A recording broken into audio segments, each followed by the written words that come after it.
So we're here today in Penn Central Mall, and we're talking with Matt Thompson, president of Indian Hills Community College. Thanks for having me today, Ken. Well, absolutely, and glad to have you here. And you guys have some a bond issue that's coming up that you'd like to probably share a little bit of information about. Yeah, certainly. Indian Hills Community College is really proud to have a tremendous relationship here in Mahaska County with our community and workforce.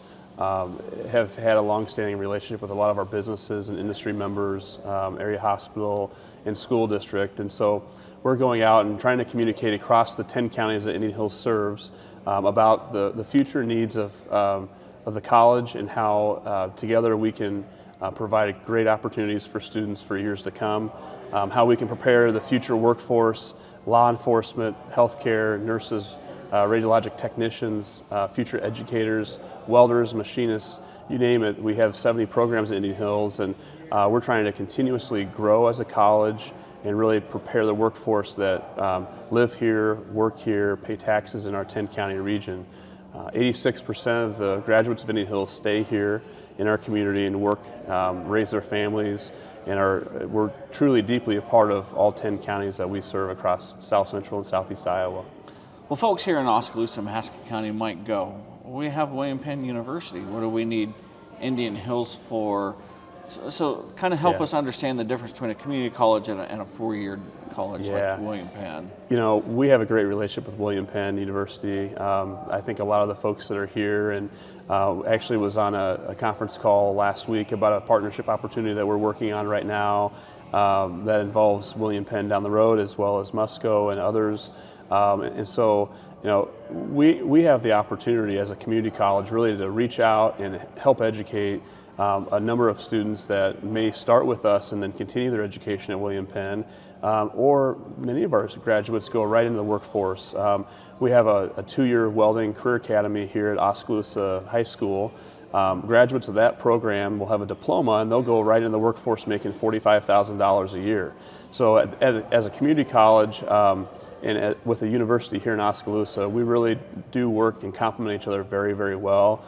We focus a lot on the preparation programs that will put people directly into the workforce, but also transfer classes that will transfer directly into William Penn and help students have a nice seamless pathway to a four-year education at the university. I was going to say, you keyed right into one of the topics I was going to talk about. Is this isn't just post-high school.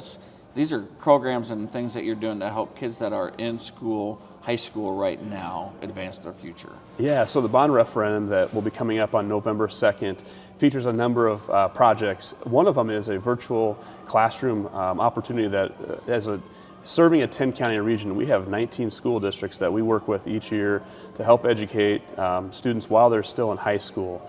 The advantage of that is it gives students the opportunity to have a jump start in their college education.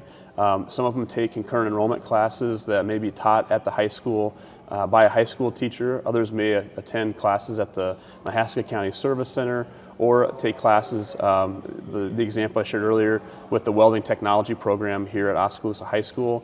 A lot of our area Oskaloosa students and others in Mahaska County will also travel to the Ottumwa main campus and take a variety of classes while they're in high school.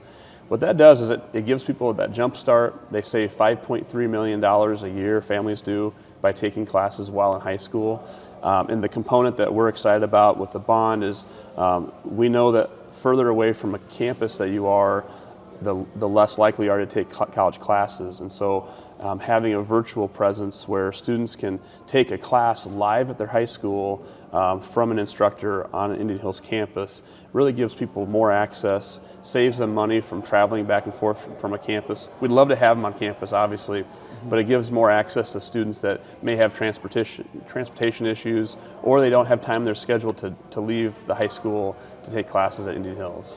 Well, so let's dig into those meat and potatoes of the bond issue, or that's in front of you guys, and really what's that for? What is Indian Hills looking to help bolster and bring to students and grow their futures? Yeah, so a number of projects in addition to the virtual classrooms that would be in each of our 19 school districts.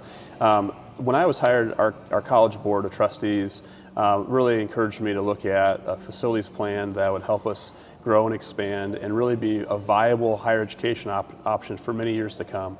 We have a college campus in Centerville, Iowa, built back in 1971. These were modular-based buildings that were really intended to be on the campus for 10 years and then to be replaced. I joke, but it's the reality that if you're a student at the Centerville campus, you have to go outside of a classroom to use the restroom. We have no hallways. There are individual modular-based buildings. We were thankful that the derecho didn't hit southern Iowa in that campus specifically, because those buildings were never made to last this long. We are trying to replace those 13 individual buildings with one academic center that would have a career and technical education focus on one side of it, and it would have general education classes offered on the other side of it. We'd be adding a welding technology program. We know welding is a very high in-demand job in our region. We'd be adding a CDL program, trying to produce more truck drivers. That we know during the pandemic, we've had to rely on truck drivers to get materials and supplies across the country. There's a huge shortage of drivers, and so that program would be an addition to that campus. But also upgrading our health sciences career academy space, along with our nursing program, labs and facilities that really help provide a workforce of the future within our healthcare industry. That facility would also have general education classes, and then a library success center, as well as a food service facility that would accommodate students on that campus. We have raised and saved $8 million, knowing that we want to decrease the cost to taxpayers as much as possible. A lot of that funding we've raised has been around that project to really reduce the overall ask to the public. Mm-hmm. That project is one in Centerville that has a big significance. On the Ottumwa campuses, we have the Ottumwa main campus in the community of Ottumwa, where we would be looking at adding on to our fine arts facility, 4,200 square feet of additional space. We'd be renovating existing space that hasn't been touched by renovation since 1961 when that building was built. One of the interesting things about the facility, we bring in about 3,500 people a year to the fine arts. You know, Indian Hills often is looked at as a great powerhouse in athletics. I would put our fine arts up against anybody in the state. Great students, great environment. 3,500 people a year come to performances there. We do not have a handicap accessible restroom in that area. So part of the renovation would be to make accommodations. This is 2021. We want to make sure that we're a welcoming environment for everybody. Individuals with mobility challenges should have an easy access to a facility while they're on campus. That's a project, and then we're also looking at a student wellness center addition. We added a new program called sports medicine 2 years ago. We've kind of shuffled them around campus. As that program has grown, we have an identified space in the student wellness facility addition where we would have a lab and classroom space for that program. Students come to us at Indian Hills, and often they'll say, you know, I've always thought they come for the programs, but they tell me that they want to make sure that they know where they're going to live, what they're going to eat, and what they're going to do. And one thing that, as we've surveyed and talked to students, they've said, we need more things on campus to do. Having an intramural activity space is a part of that student wellness facility, as well as a weight room and cardiovascular space for students. We know that to attract more students, we're in a really competitive environment. 86% of our graduates stay in the region. We need to grow our enrollment so that more people stay in the region and they're employed here, so we have a workforce to pull from in the future. When students say that's something that we have as a priority, then it's something we need to consider as well. That's another project on the Ottumwa main campus. At the North Campus, we're really excited about some of the work that's being done with our criminal justice program.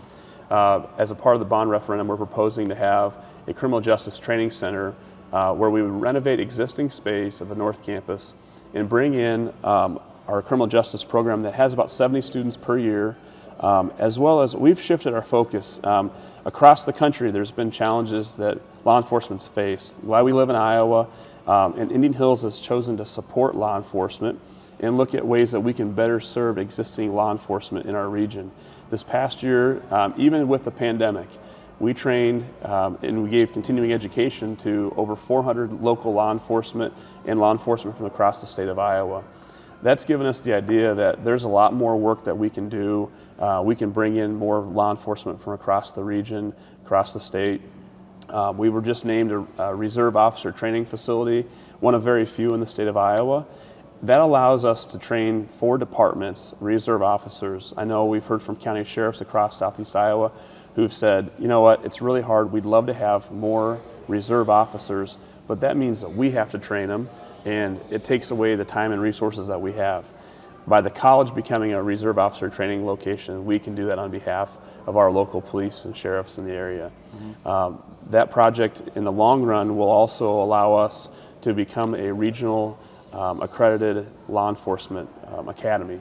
That's a goal that we have. We know that when people leave and go to Des Moines for law enforcement training, sometimes they don't come back. Our greatest asset are the people that we have in our region, and we want to be able to make sure that we have a viable law enforcement academy in southern Iowa that will allow us to train and keep individuals locally for police departments and others around in public safety. I was going to say that we have an officer here in town that was a student of Indian Hills, Yes, and he's yes, you definitely a valued partner in the community there. You So, bet. so it sounds like you guys are biting off a lot here. What's the ticket going to cost us, the taxpayers? Yeah, as taxpayers, I think it's important for you to know that we've worked diligently. We have resources that we have saved. We were able to save about $2 million over the course of several years to help with these projects. We've also been able to go out and get $6 million from corporate donations through grants that are out there, some of which, those dollars are going to go somewhere. So why not Southeast Iowa, Southern Iowa? We've gone out and really been very aggressive in our approach to try to bring in resources.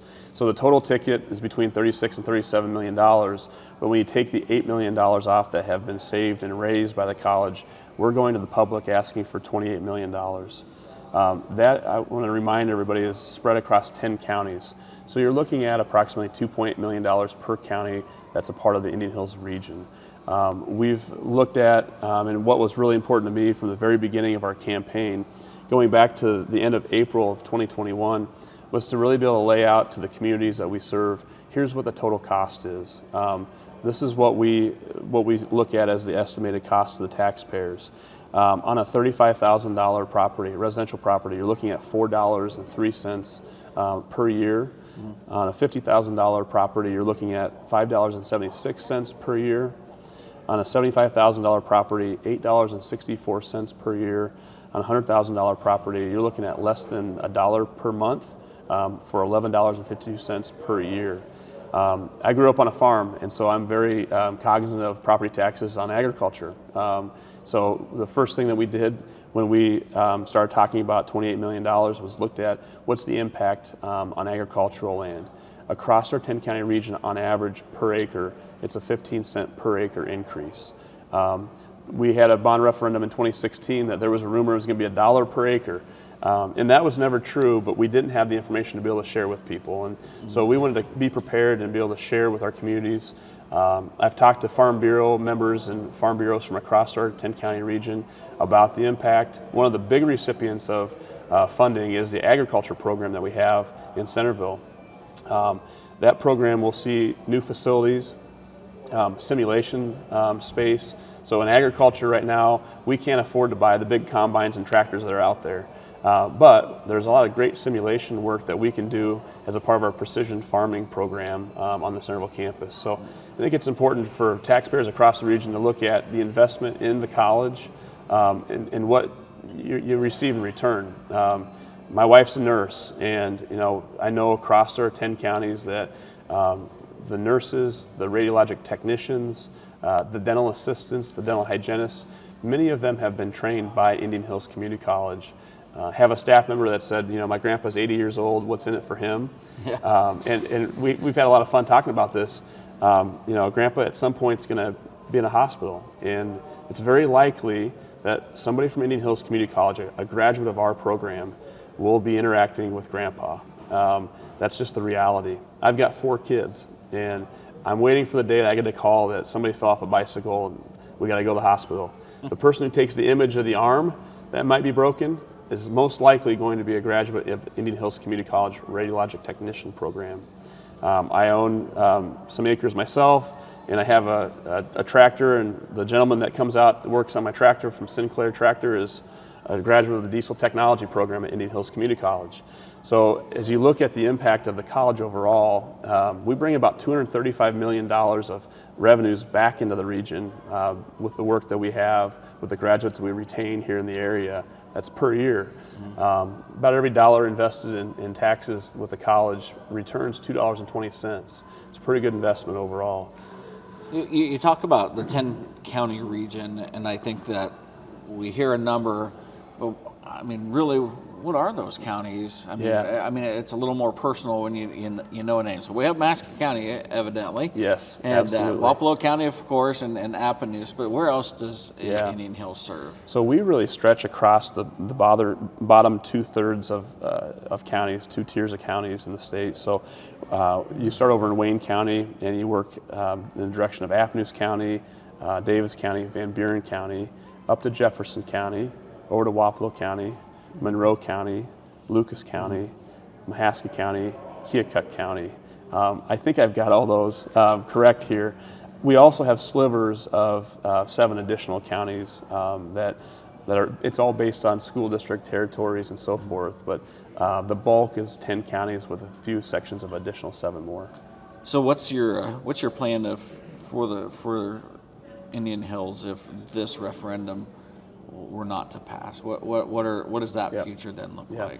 Well, I think one of the things that I should probably share more than I have is that some of the monies that we have committed to us are contingent on the bond passing. So we have $1 million grant that we have 3 years with the state of Iowa to spend. We have $1 million gift from a private foundation that it's contingent on the college passing the bond. Mm-hmm. I don't like to lose, and one thing that I can tell you is we have not brought frivolous projects to the bond, to the communities. We've brought things that really have an impact, from public safety and law enforcement to future advanced manufacturing workforce, to things that are going to help enhance and bring and attract more students to the area. I won't give up on that, and so we're hopeful that on November 2nd we have success with this measure. If we don't, we're going to come back and we'll do it again, and we'll look at what's the plan now and how's that altered. And so my assumption is that we would be back pretty quickly to the voters. I think we had 6 months, and we don't have time to waste on this. We know that there's a lot of people out there that need a quality education that's affordable, and for us to bring in more people to the area, that's important to get this done now. Okay, so I know that you've been out speaking, and I think I met with you a couple months ago. Yep. Even we started to get a little more informed about where this was at. So you've spoken with those folks that I'm sure have a little bit of hesitation about spending this kind of money. What are some of the concerns, and how are you addressing those concerns? Yeah. By and large, we've had a lot of support. But I always ask people, hey, here's my phone number, 515-520-7012. If you have a question or you have a concern and you don't want to speak in front of a bunch of people, call me. I had a donut shop conversation with a gentleman last week that said, I already give you $1,000. And I said, well, you must own a lot of land or a really big house. And he said, no, I really don't, but on my tax bill, I know I give the college $1,000 already. And so we got to talking a little bit, and I said, well, here's my phone number. Call me or send me a text message. Go home and take a look at your tax statement. He came back and texted me Friday night and said, it was $180. I was looking at the wrong line. And I think, part of our funding overall, it's important for people to know if you live in the town or in the city, you pay about 2% of your taxes go to the college. If you live in the county like I do, it's about 3.5% of your taxes. We're $1.03 on the levy per $1,000. A lot of school districts range from, in our area, about $10 to $17 per $1,000. So we're $1. We're pretty good value for what you get back. So I've encouraged people that have questions to get the facts and then make a decision based on those facts and what means the most to them. If you want to see high quality programming, robotics, laser technology, welding technology, future educators, healthcare providers. If you want to see them educated in your neighborhood, in your community, or in a community near you, this is a great investment. And I think because the costs are very low, really overall, people have really seen this as a positive and a way to support the college moving forward and making sure that we have high quality programming in the area. I think we're going to have you back around here, aren't we? Is that the plan, to have you here on a Wednesday evening? I'll be here Wednesday evening, yes. You'll be here next Wednesday evening. Now it's the city candidate forum. We'd have loved to have had you here the night of the school board forum. Just couldn't make that scheduling work. But you will be here during our city council forum, and I think we're going to give you an opportunity to answer any questions, step up and introduce yourself. So you bet. Just remember, next Wednesday night, if you have any questions or you'd like to meet and talk, come on out to the city council forum. You'll be here and be able to answer those questions on a one-on-one basis. Yeah, I'd be happy to do that. And again, I gave my phone number out. Don't hesitate to call, reach out if you see this, if you have questions. We'll have materials at the city council forum so that people have access to accurate information. Check us out on Facebook too. I'm not a Facebook person, but I know that every single day we have a new post about the bond projects, about the college, about the costs of the taxpayer.